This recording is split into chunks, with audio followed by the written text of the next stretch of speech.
টাকা দিয়ে বুট কিনতে পারবো না, একটা কাজ করতে পারবো, আপনি মারা গেলে আমি জানাজা পড়াইতে পারবো, আমি আপনার বিদায় বেলায় জানাজা পড়াবো, আমি 4 তাকবীর দিয়ে আপনার জানাজা শেষ করব, আপনার লাশ সামনে রেখে আমি আল্লাহর দরবারে দোয়া করতে পারবো, আমার নবীর দরবারে আপনাকে হাওলা করে দিতে পারবো, আমি আপনাকে গোসল দিতে পারবো, আমি আপনার কাফন পরায়া আমি কবরের মধ্যে আল্লাহ রব্বি মুহাম্মদ নবী বলে নামাই দিতে পারবো, আমি মিম্বরে খুতবা দিতে পারবো, আমি আপনার জন্য জুমার নামাজের ইমামতি করতে পারবো, আমি আপনার সন্তান হলে আযান দিতে পারবো, আমি আপনাদের মেয়ের বিয়ে হলে আগ্দ পরিয়ে দিতে পারবো, অন্তত আপনার সুখে শান্তির সময় থাকতে না পারলে বিপদে আমি হাসান থাকতে পারবো। আমি চাই সুষ্ঠু ভোটের মাধ্যমে যদি 1000 ভোটও পাই সেটা আমার নিয়ম। আমাদের মা বোন আছে না, আছে, তাদেরকে যাইয়া ইউটিউবে শুধু হাসানা জারি লিখে ভিডিওটা দেখাবেন, এটা তোমার ছেলে, এটা তোমার ভাই এসেছে কেন, তোমার নবীর পক্ষে কথা বলার জন্য। উপস্থিত আমার এই শ্রীপুরের সম্মানিত শ্রোতা মণ্ডলী এবং মা বোনেরা, আমার সালাম গ্রহণ করবেন। আসসালামু আলাইকুম ওয়া রাহমাতুল্লাহি ওয়া বারাকাতুহু। 12:30 বেজে গেছে, যুবকদের উপস্থিতি বলছে বিজয় অতি দ্রুত আসবে ইনশাআল্লাহ। আমি আশা করতে পারি তো। আমি এখানে আমার ভাইজান যেহেতু আছে বেশি কথা বলবো না। আচ্ছা, যারা এমপি হতে চায় ওনারা দোয়ার জন্য ওনাদের কদমে আসে কি আসে না, এতে কোনো সন্দেহ আছে? তো যাদের কদমে এমপি হওয়ার জন্য দোয়া চায় তাদের কি এমপি হওয়া লাগে? যেখানে এমপি মন্ত্রীরা দোয়ার জন্য আসতেছে যাদের ঘরে, তাদেরকে এমপি হওয়ার দরকার আছে? তা আমার মতো একটা মানুষ এখন সবকিছু ছেড়ে দিয়ে এই গভীর অন্ধকার কনকনে শীতে মানুষের দুয়ারে দুয়ারে এমপি হয়ে দুনিয়ার জন্য তো আসি নাই, আমার কামলিওয়ালার ইজ্জত রক্ষার জন্য আসছে। আমাদের দরকার আছে এমপি হওয়ার, এমপি তো আমাদের ঘরে আসতেছে, তা আমি এমপি প্রার্থী হওয়ার দরকার কি?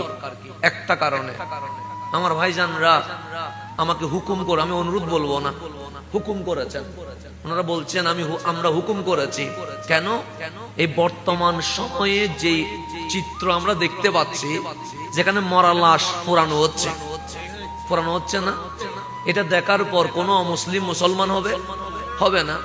যেখানে মানুষকে মিথ্যা ট্যাগ লাগিয়ে কেরাসিন তেল ডালিয়ে জিন্দা মানুষকে মারি ফেলতেছে, সেখানে কোন অমুসলিম মুসলমান হবে না। যাদের হাতে মসজিদ, মাজার, মন্দির কোনটাই নিরাপদ না, তাদের কার্যক্রম দেখলে মানুষ ইসলাম ধর্ম নিয়ে ভালো বলবে না খারাপ বলবে? খারাপ বলবে। এখন মাঠে সুন্নিয়তের কথা বলার চেয়ে এখন ওয়াজিব হয়েছে ইসলাম এটা আমার নবী যেভাবে দিয়েছে সেইভাবে আমাদেরকে প্রচার করার দরকার আছে না নাই? আছে। আচ্ছা, এখন বলেন আপনাদের এই শ্রীপুরে আওয়ামী লীগ, বিএনপি, জাতীয় পার্টি আছে না নাই? আছে। যে দলে করুক আমাদের কোনো আপত্তি আছে নাই। আমরা একটা কথা বলি, 54 বছর হয়ে গেছে, আমরা বলছি আওয়ামী লীগ যাদের মন চাই করেন, বিএনপি যাদের মন চাই করেন, যেই দল মন চাই করেন, দিন শেষে আমরা নবীর পক্ষে তাকিয়ে কথা ঠিক না? আমরা তো এই ছাড়া আর কোনো তো কথা বলি নাই। আজকে এত বছর মাহফিল করছি, কখনো কোন দলের বিরুদ্ধে উস্কাই দিছি? দেই নাই। তাহলে আজকে আসেন, একটা দেশে সরকার গঠন করতে 300 আসন লাগে না, 160টা আসন পাইলেই সরকার, কথা ঠিক না? 300 আসন তো দরকার নাই, বরং 300 আসন যদি কেউ নিয়ে নেয় মানুষ বলবে এটা নির্বাচন হয় না, কথা ঠিক না? তাহলে কিছু আসন ছেড়ে দিলে কোন দলের কি ক্ষতি হবে? এই 8 নম্বর আসন আপনি খেয়াল করে দেখেন, প্রত্যেক দরবারের ফয়েজ এই আসনে আছে না? আছে। গৌসুল আজম মাইজভান্ডারির ফয়েজ আছে না নাই? শাহিনশাহী শ্রীপুরের ফয়েজ আছে না নাই? এমন কোন আপনি আজকে এই যে নাম বলেছেন প্রত্যেক আউলিয়া কেরামের ফয়েজ এই জমিন আছে না নাই? আছে। তাহলে এই জমিনটা যদি আহলে সুন্নাত ওয়াল জামাতের একটা গোলামকে দেওয়া হয়, কোন দলের কি ক্ষতি হবে? ক্ষতি তো হবে না। সেই জন্য আমি আপনাদের প্রতি অনুরোধ করব, দল যার যেটা করেন আমাদের কোনো আপত্তি নাই, কিন্তু 8 আসনে যখন আপনাদের ছেলে মুফতি ওসির রহমান আল কাদেরীর ছেলে হাসানা জারি যখন নেমে গেছে, দল বড় কথা নয়, এই ব্যক্তিটারে সংসদে পৌঁছানো বড় কথা। এটা আপনারা বিশ্বাস করেন তো? আমার হাতকে দুর্নীতি করবে না? পাপ করবে, জুলুম করবে, অত্যাচার করবে। তো যদি এই হাত অত্যাচার জুলুম না করে, তাহলে আমি আপনাদের কাছে অনুরোধ করব না, আমার ভাই যেরকম হুকুম করছে আমি তো আপনাদের কাছে অধিকার চাইবো, আমার অধিকার আছে আপনাদের কাছে এটা বলার।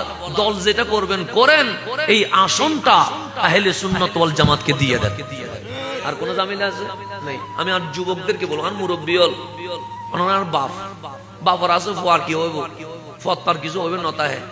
ফুয়াই যদি 200 করে বাপে মাপ গই নদে, আজ আমি ফুয়াই ওনারা চাইছি দিই। আর যুবক যাদের জন্য মাহফিল, এটা আমার স্বপ্ন না, আমার ভাই জানরা জানে আমি মাহফিল মানুষের একটা এইম ইন লাইফ থাকে যে আমার ভবিষ্যৎ কি হব, আমি এটা মাহফিল করা এটা আমার স্বপ্ন নয়। কিন্তু এই তরুণ প্রজন্ম যারা আজকে এখানে দাঁড়িয়ে আছে, আমি তাদের জন্য মাহফিলে নেমেছি। যখন এই গেমস, এই অনলাইন তথ্য প্রযুক্তিতে অশ্লীলতা বেহায়া বনায় এই নওজওয়ান যুবকগুলো তাদের জীবনকে শেষ করে দিচ্ছে, এটা তো তাদের জীবনটা দিয়েছে কে? আল্লাহ।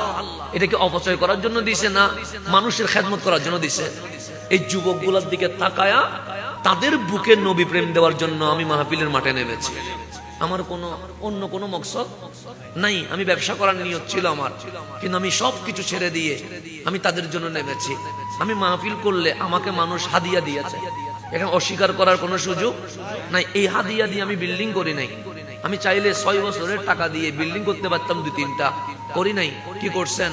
বন্যা হলে সেখানে এই যুবকগুলার স্বেচ্ছাসেবক নিয়ে আপনাদের দেওয়া টাকা মানুষের কাছে বিতরণ করেছি, করি নাই? আগুন ধরছে সেখানে ফ্রি মেডিসিন দিয়েছি, করি নাই? করছি।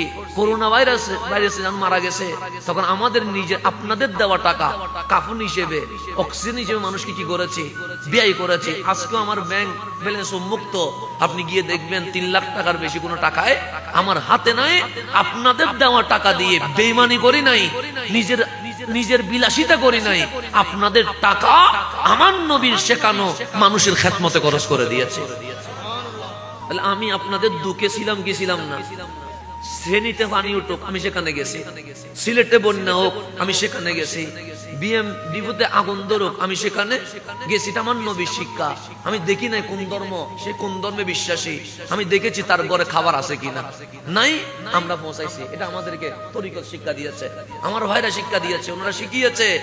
এই দরবার গুলো আমরা জানালাও খুলে দিয়েছি, দরজাও খুলে দিয়েছি। নাস্তিকও যদি আসতে চায় আমরা মেহমানদারি করতে রাজি আছি। ওনাদের থেকে আমরা শিখেছি। আপনাদের ভাই আপনাদের কাছে আসছে, আপনাদের ভাইকে নিয়ে আপনাদের কোনো আপত্তি আছে? আছে। তাহলে এইবারের জন্য এই 8 আসনটাতে দলমত সবগুলো বাদ দিয়ে আমি কি কারো বিপক্ষে দাঁড়াইছি? না, আমি কারো বিপক্ষে দাঁড়াই নাই। আমি দাঁড়াইছি আমার নবীর পক্ষে, আমি দাঁড়াইছি আল্লাহ এবং হাবিবুল্লাহর পক্ষে। এই যুবকগুলো যদি বলে হুজুর আমরা এই যে ভোট কেন্দ্র দখল করতে দিব না, দখল করতে পারবে? ওরা যদি বলে হুজুর আমরা এখানে সোরা ভোট হইতে দিব না, করতে পারবে? পারবে না। আমি চাই সুষ্ঠু ভোটের মাধ্যমে যদি 1000 ভোটও পাই সেটা আমার নিয়ম। আমি এটা ওইটা বলবো না যে আপনি কেন্দ্র দখল করে ফেলেন, এটা আমাদের শিষ্টাচার না। আমরা চাই এই তরুণরাই পাহারা দিবে, তোমরাই পাহারা দিতে হবে।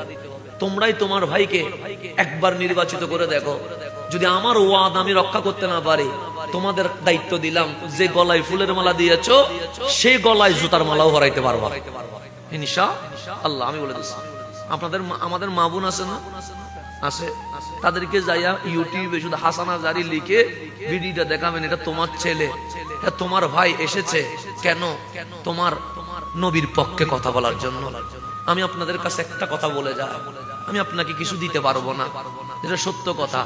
টাকা দিয়ে ভোট কিনতে পারবো না, একটা কাজ করতে পারবো, আপনি মারা গেলে আমি জানাজা পড়াইতে পারবো, আমি আপনার বিদায় বেলায় জানাজা পড়াবো, আমি 4 তাকবীর দিয়ে আপনার জানাজা শেষ করব, আপনার আল্লাহর সামনে রেখে আমি আল্লাহর দরবারে দোয়া করতে পারবো, আমার নবীর দরবারে আপনাকে হাওলা করে দিতে পারবো, আমি আপনাকে গোসল দিতে পারবো, আমি আপনার কাফন পরায়া আমি কবরের মধ্যে আল্লাহ রব্বি মুহাম্মদ নবী বলে নামাই দিতে পারবো।